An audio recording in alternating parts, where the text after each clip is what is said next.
Notion vient absolument de plier le game avec leur dernière mise à jour. Donc je sais qu'on parle, tout le temps de révolution dès que quelque chose concerne l'IA, souvent de manière injustifiée, parfois de manière, très justifiée. Mais là, justement, je pense que c'est un bon exemple. Tout simplement, il y a les agents personnalisés qui débarquent. Donc il y avait déjà la possibilité, donc les agents qui étaient sortis il y a quelques mois, avec des prompts avec l'IA, de pouvoir manipuler les différents éléments de son espace. Donc, voilà, de pouvoir créer, supprimer des pages, bouger des éléments dans des bases de données ou tout simplement, moi, bah, déjà construire, hein, certains éléments de son dashboard. Et voilà, petite vidéo aujourd'hui simplement pour vous présenter du coup cette nouvelle fonctionnalité, vous montrer un petit peu ce qu'on peut faire aussi, de vous donner quelques exemples concrets. Et vraiment, je pense que ça peut vraiment vous intéresser parce que c'est quelque chose qui va complètement, en tout cas moi, changer ma manière de faire les choses. J'ai déjà voilà, pas mal d'idées, j'ai pas trop eu le temps encore de jouer avec. Donc ça fait que 2 jours que c'est apparu donc dans mon espace. Donc c'est encore une bêta. Alors vous pouvez voir ici qu'il y a donc les agents qui apparaissent maintenant dans la barre à gauche. Donc voilà, actuellement en bêta. Donc bien sûr, ce qu'on pouvait faire avant, c'est directement discuter avec l'IA de Notion, donc ici dans notre chat.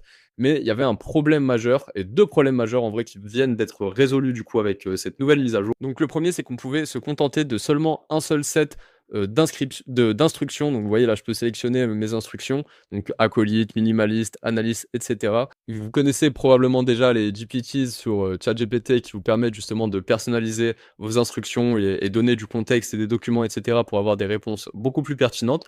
Donc là, c'était le problème, c'est qu'on pouvait faire qu'une seule page. Donc il y avait une manière un petit peu de contourner ça, c'était de faire bah, voilà, une grande page avec plusieurs modes et ensuite, du coup, bah, de lui dire de choisir le mode selon un petit peu le contexte de notre réponse ou tout simplement, dans le prompt. Et voilà, c'était un peu relou, ça prenait du temps, du coup, pour faire, chacune des requêtes et le deuxième élément qui a été changé, c'est qu'on peut désormais, du coup, bah, les programmer de manière récurrente. Je vais vous montrer en détail, tout simplement, voilà ce que ça donne. Donc si je crée un nouvel agent, je vais pouvoir, du coup, bah, directement proposer un prompt pour qu'il me crée un agent qui corresponde, du coup, bah, à ce que je veux créer. Donc là, il y a déjà quelques modèles qui sont proposés directement par Notion. Voilà, là, par exemple, lié à Slack, de créer des tâches directement, de les remplir avec le bon contexte, et cetera. Vous pouvez imaginer des workflows assez particuliers où votre équipe communique sur Slack, tac, vous recevez quelque chose, ça va directement créer une tâche, l'attribuer au bon projet, et cetera. Là, vous pouvez faire donc un bilan hebdomadaire d'un projet clé, ce genre de choses. Bref, voilà, je ne vais pas détailler ces exemples-là, mais voici du coup comment ça se présente. Donc pour vous donner un exemple, on peut par exemple créer directement bah, son Ghostwriter LinkedIn. Donc ici, vous voyez qu'il y a 3 onglets, donc discussion, activité et paramètres. Je vais fermer la fenêtre. Dans paramètres, où bah là en fait, j'ai pas encore vraiment eu le temps de les configurer, j'avais pas mal de choses à faire. J'ai juste fait un petit prompt assez simple pour décrire que voilà, j'avais besoin d'un Ghostwriter LinkedIn, donc destiné à m'aider du coup à rédiger mes posts. Et donc vous voyez un petit peu comment ça peut se présenter. Donc il m'a fait des instructions qui sont vraiment, vraiment pas dégueulasses. Donc là, je peux les ouvrir, hein, par exemple, dans cette fenêtre. Donc voilà, j'ai pu publier du coup, bah, une page directement que j'avais déjà écrite qui expliquait un peu ce que je proposais, mon business, ce genre de choses. Vous voyez les instructions qui ont été créées, elles sont vraiment très correctes, voilà, sur le format, sur la structure, sur la qualité, et cetera. Et donc bien sûr, vous pouvez créer vos propres instructions et partir de 0 ou peut-être importer des choses que vous avez déjà fait sur les autres, chatbots, hein. Je pense que je vais peut-être commencer par le bas du coup. Donc déjà, vous pouvez sélectionner du coup entre les différents modèles et ça, c'est quelque chose quand même de vraiment puissant. Donc vous voyez qu'il y a Opus 4.5, Sonnet, Gemini, GPT, il y a absolument tout en fait et donc voilà, on le sait un petit peu que les différents modèles sont puissants pour certaines tâches en particulier, ce qui va vous permettre de créer du coup des agents avec l'IA la plus performante, le modèle d'IA le plus performant pour l'usage en question. Donc là, par exemple, pour la rédaction, je pense que Claude, aujourd'hui, c'est quand même encore ce qui est au-dessus, même si voilà, ça reste assez bien ce qui est proposé par les autres. Ici, vous allez du coup pouvoir directement donc, bah, gérer les permissions d'accès de votre agent. Donc là, vous pouvez sélectionner si vous voulez qu'il puisse accéder du coup au web, hein, parce que bien sûr, c'est une possibilité. Il n'est pas seulement limité du coup à ce que vous avez déjà disponible sur Notion.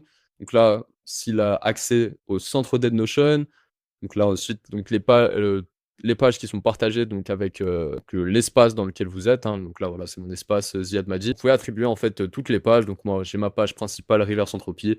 Bon voilà, j'ai donné les accès, mais potentiellement si vous avez des données sensibles ou si vous travaillez avec certaines personnes, vous pouvez tout à fait attribuer du coup les pages, spécifiques et donc ne pas avoir de risque, que l'agent puisse accéder à des pages qui sont par exemple confidentielles. Vous pouvez aussi restreindre l'accès web à un domaine en particulier. Donc ça peut être intéressant. Bon ça reste, des usages, assez spécifiques et vous pouvez aussi du coup, par exemple, ajouter une connexion à Slack. Donc je pense, hein, qu'ils vont rajouter encore, d'autres moyens de connecter à d'autres applications, à d'autres outils et donc vous voyez que ça peut être vraiment, vraiment très utile.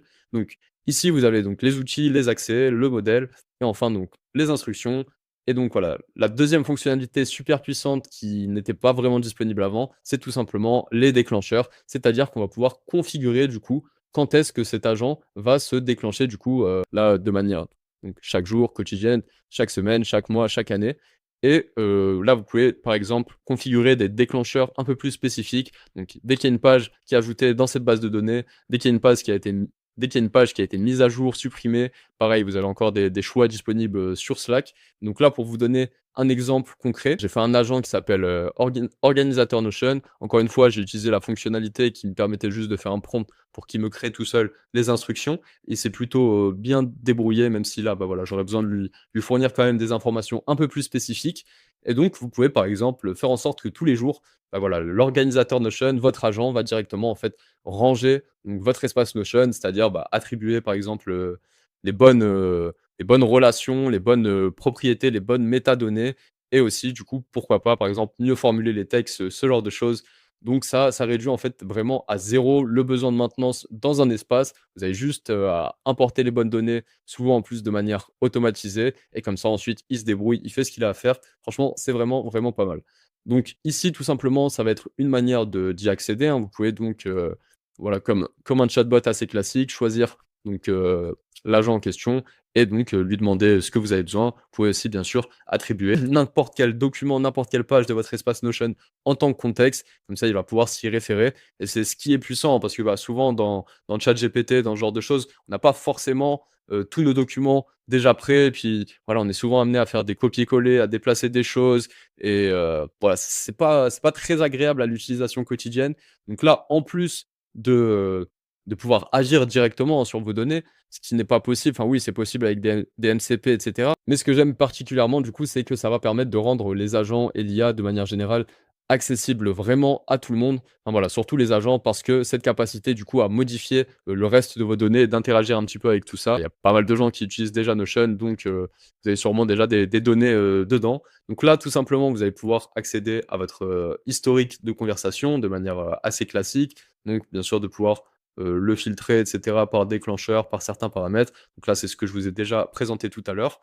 Autre chose, vous avez aussi l'historique des versions potentiellement du coup, voilà, j'ai déjà fait, je crois 2-3 mises à jour d'accès principalement. Vous pouvez donc restaurer une ancienne version si besoin. Je vais vous montrer du coup directement un exemple, d'utilisation. Je me suis dit que j'allais faire une vidéo sur le sujet, donc pourquoi pas l'utiliser pour la vidéo et c'est exactement du coup ce que j'ai fait. Donc il m'a fait quelque chose de vraiment pas déconnant. Bon pour le coup là, je suis, totalement en roue libre et off script, mais voilà, il m'a proposé un titre qui est pas mal. Donc là, voilà, je lui avais proposé pour une vidéo YouTube, donc un hook qui est assez cool aussi, l'intro, le plan, le script complet, les CTA, enfin le CTA, donc la B-roll carrément, ainsi que, voilà, ce que je pouvais mettre, comme élément sur le texte, la description, les tags. Donc voilà la conversation du coup que j'ai pu avoir avec l'agent. Voilà, un petit prompt très simple avec le lien du coup, bah, de la nouvelle mise à jour avec toutes les informations et voilà, de lui dire de me faire une petite vidéo. Donc il m'a fait quelque chose d'assez solide.